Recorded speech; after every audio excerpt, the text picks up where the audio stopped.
everyone, I'm Vixey and welcome back to my art channel. As usual, if you have anything you would like me to add to the welcome sign, please put it in the comments below and I will try to add that. So, back to what we were painting previously. We're going to continue painting my cat. And I've mixed a bit more of the blue here, but I think we could definitely have some more of the blue. Luckily I have an entire tube of the stuff here, but I am this is a very, very dark. This is a little too dark, so I am mixing it down a little bit.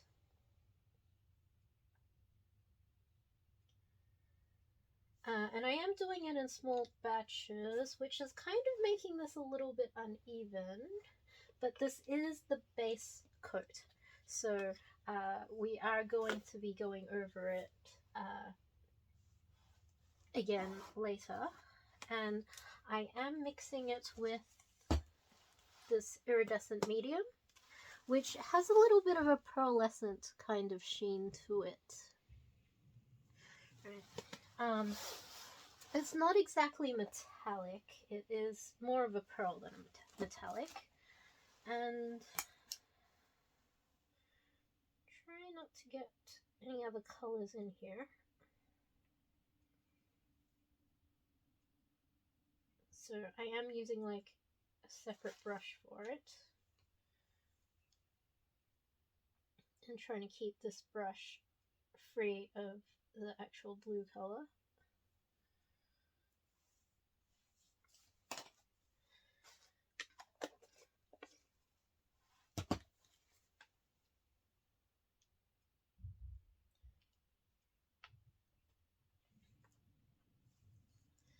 And I am putting a little bit of metallic in there as well. They are different pigments. The metal and the pearlescent are two different types of pigments.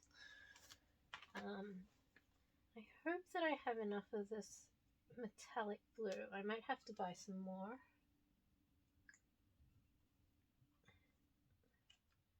Because I have been very ambitious with having a very large canvas here. This is a lot to work with, but I was a little bit, it's definitely harder to work in smaller detail on a smaller surface. On a larger surface, the smaller your detail, the more it just looks better on a larger surface. So while I'm being ambitious, at the same time it's sort of hedging the fact that my minutiae detail might not be as great. So I'm just gonna keep adding on more of this blue paint. And like I said before, I'm gonna do some like outward wavy strokes because that's kind of like the fabric that he was sitting on was a little more of a wavy situation.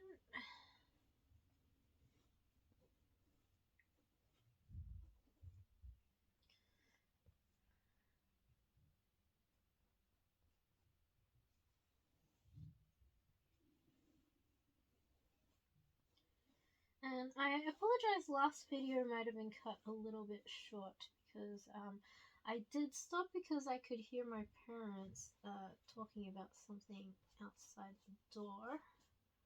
And I went to investigate what that was about. It wasn't really anything, it was just your daily day-to-day things.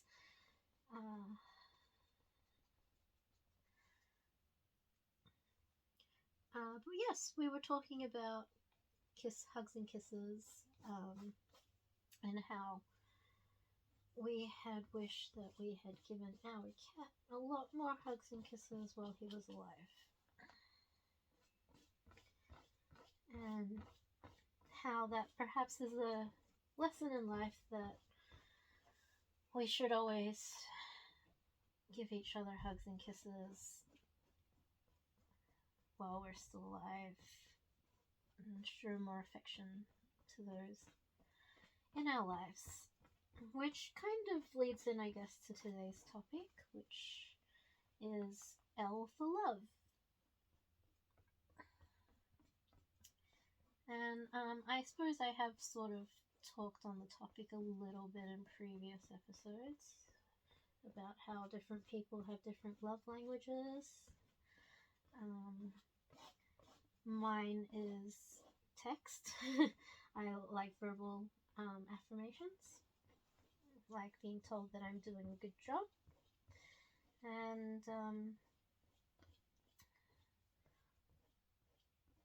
there are, of course, different forms, like of people expressing love. Hugs and kisses, of course, like physical touch or physical affection is one of them. And so is quality time. And just on that topic of spending quality time, because I did sort of then mention, like, us sitting here and doing this artwork together is spending quality time together, and it's good to spread the love between friends and fans and so forth. You don't necessarily have to be in a boy-girl relationship or any kind of romantic relationship with the person in order to love them. Certainly me and my cat, I loved my cat very, very much. I still love my cat very much even though he's gone. And yeah, so love can be love. Like, love does not have to be romantic or sexual or anything like that. It can just be feelings of deep care and affection for someone. In fact, it can even be for things, like I love art. I love making art. There's people that love their Pokemon cards, their collections, their pop vinyls. You could love a TV series. You could love the color blue. A lot of people love the color blue. It's a very popular color. You could love food. I certainly love food. I do love a good ramen noodles. I love ramen noodles. But I also love spaghetti bolognese.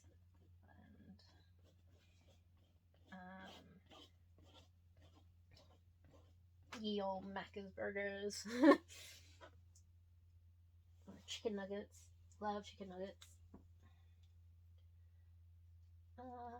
As I previously mentioned, I like to paint the edges of my paintings. I like that the art extends all the way over the edge. I think it gives it a more three-dimensional feel to it, and it's not so jarring on, like, if you do happen to see, like, right on the edge here, it doesn't just stop. Like, I don't know if you can see from there, but yeah, you see there's this sudden white line that just happens here because it's, like, just not blue. I find it, to me, obvious, and I find it kind of a bit jarring to just suddenly stop on the edge like that. So I like to bring the paint all the way up there.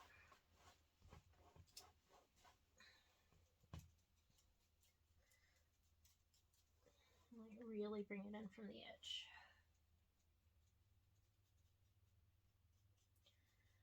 So yeah.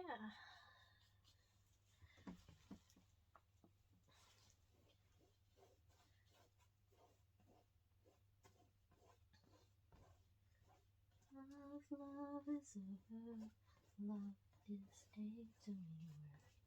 Give us. I really love that song by Massive Attack, Teardrop on the Fire. It's a really beautiful song.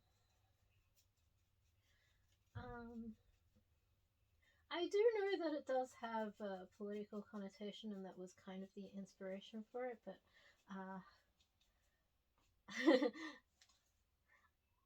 I guess I didn't really think of that in that context. I certainly don't think of it in that context when I am singing it.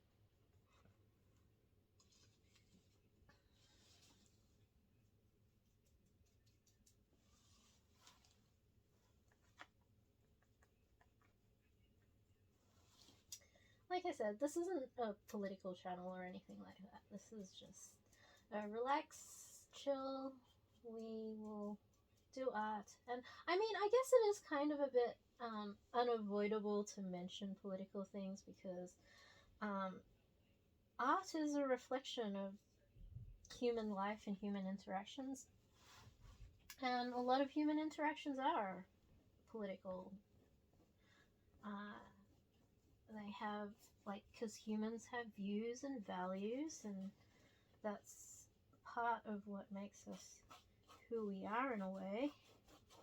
Which I think maybe on a more kind of complicated point of view, because like I mentioned when I first started art, doing these abstract paintings, it was very much a instinctual kind of process for me, and it was when I had amnesia and totally forgot about all those complicated human earthly kind of things such as politics.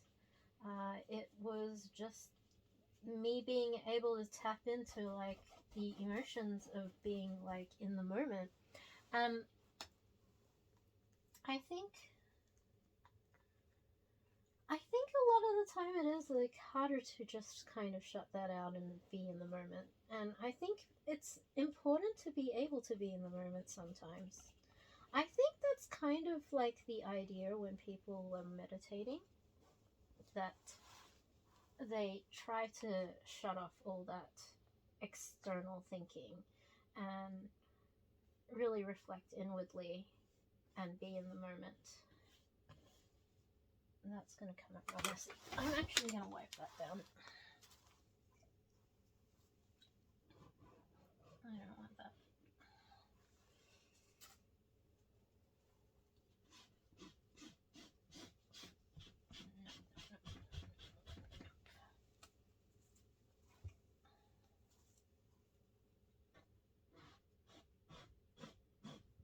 Because I do not want any of that blue pigment showing through at all.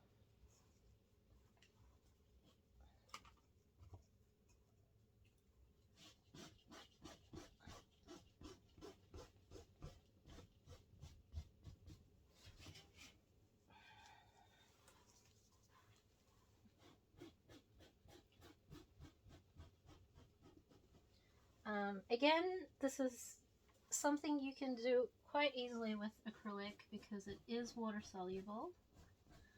It does mean that the final painting will not last as long as an oil painting will, because it is far more susceptible to water and air. But when you make an oopsies like this, it's very easy to clean it up. You just add water. Nutritious and delicious, just add water. It's not delicious, do not eat it. It is, however, these paints that I am using are in fact non-toxic, so it probably won't do as much harm as some of the more toxic ones. And there we are. See, I can totally just clean up that line. It's no blue where I did not want blue.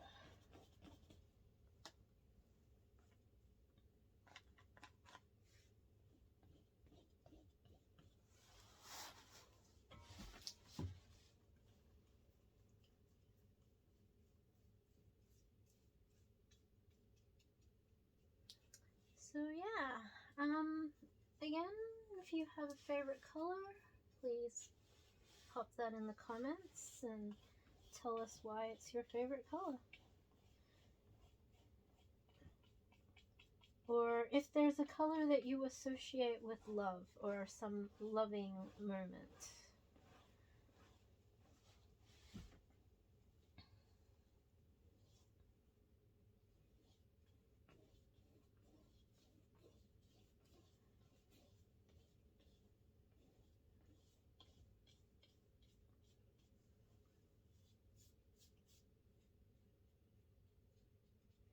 I am very much resisting the urge to burst out in a whole heap of love songs. It's kind of, as I said, I worked as a wedding DJ several years, and so I have a repertoire of a lot of love songs in my head that just sort of come to mind, and like I often just in the moment just think of these love songs. And it's just kind of interesting how many songs out there are based on love. There's a few that are actually based on hate. So they do exist, and like there's of course the war chants and things like that. In fact, one of my favorite songs is "The Flight of the Valkyries." You know, so that's a very charge into battle kind of song. But certainly there are plenty of songs that are in fact love songs.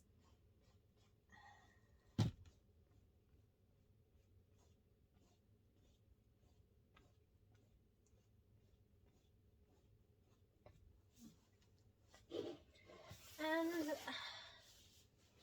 as I mentioned, I at some point will be wanting to hold some sort of competition or something, or maybe even just put together one as a community, an intro song and outro song for this channel.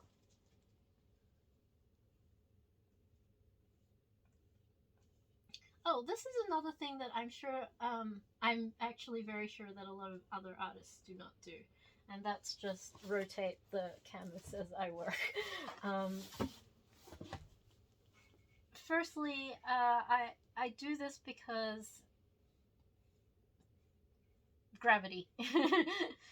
Gravity, as well as just ease of being able to reach. A lot of people like to use an easel, and I do not use an easel. I will always just prop it up against the wall. And I mean, I even know there are some people that didn't get started because they kept saying, oh yeah, I need to get this piece of equipment or that piece of equipment before I can start, and then they just kept on like procrastinating about it and never really getting around to it. And one of the things, of course, was like, oh no, I need to have an easel. You don't need to have an easel. If you want to just pick up a paintbrush and start painting, you can totally do that. It does in some cases make it a bit easier, particularly if you are not like me and not likely to just kind of spin the painting around as you go.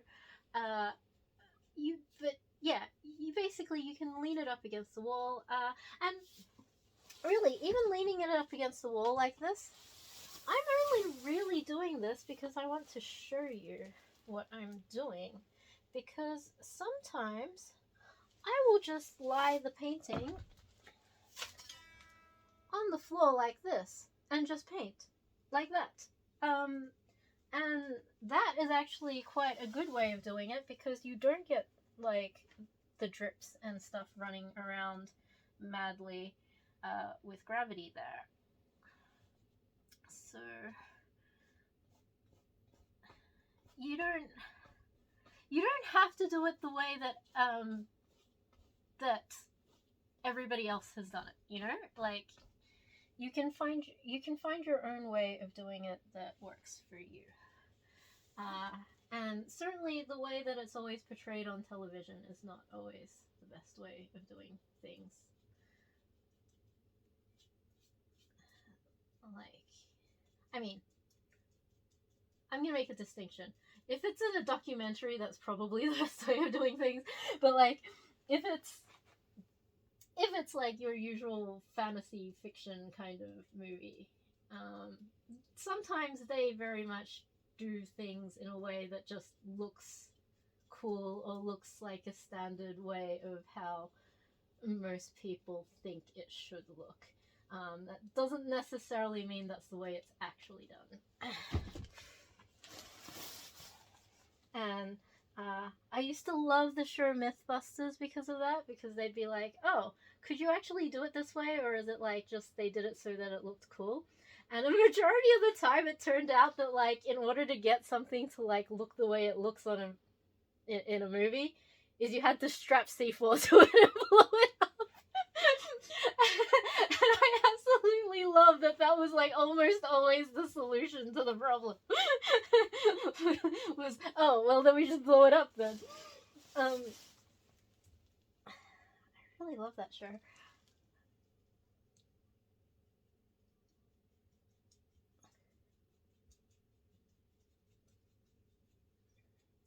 So yeah, you know, I mean, there are probably things in life that are as spectacular or dramatic, but I think a majority of the time it's not. I think a majority of the time it's not quite as explosive as things are on TV.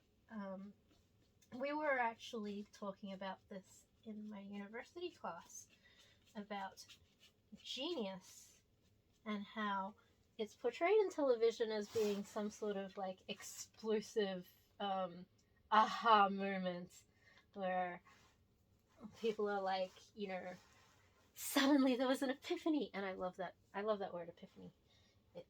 It does actually make it all sound so exciting. I'm stuck to the sheet here. And the truth is, right, a lot of the time, genius is very much just sticking with something and grinding away. And, I mean, like, for instance, a majority of the physics discoveries and stuff with, like, you know, the apple falling on Newton's head and all that sort of thing is basically him writing yet another paper and submitting it. And, you know, eventually one of those papers was like, hey, this person's onto something. So yeah, so I was like always laughing about the fact it's like, so the truth is, genius is going, watch as I heroically press spacebar for the millionth time today.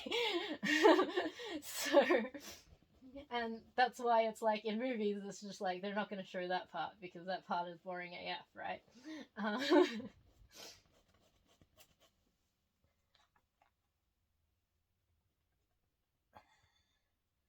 So, my point is like, if you want to be good at things in life, a lot of it is going to be just your grinding at it, you know?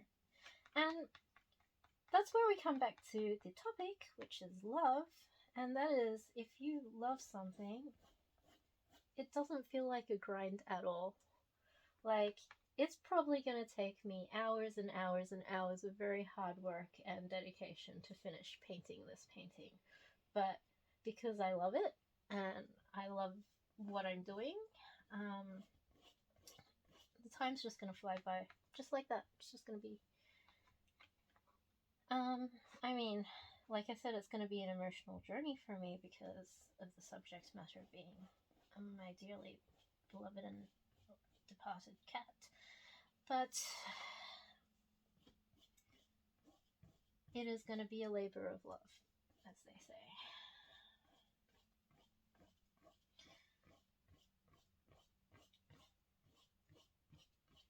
Love does make things a lot easier.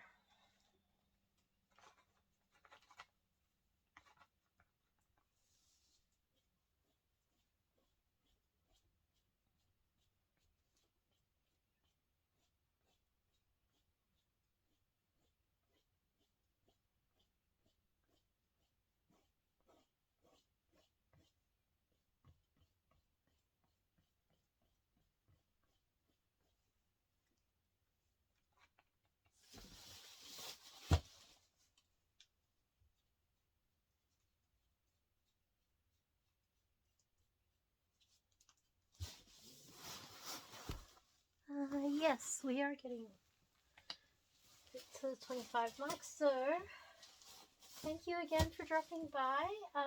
We are going to continue with this in the next episode. Let's not turn him upside down, let's turn him right way up.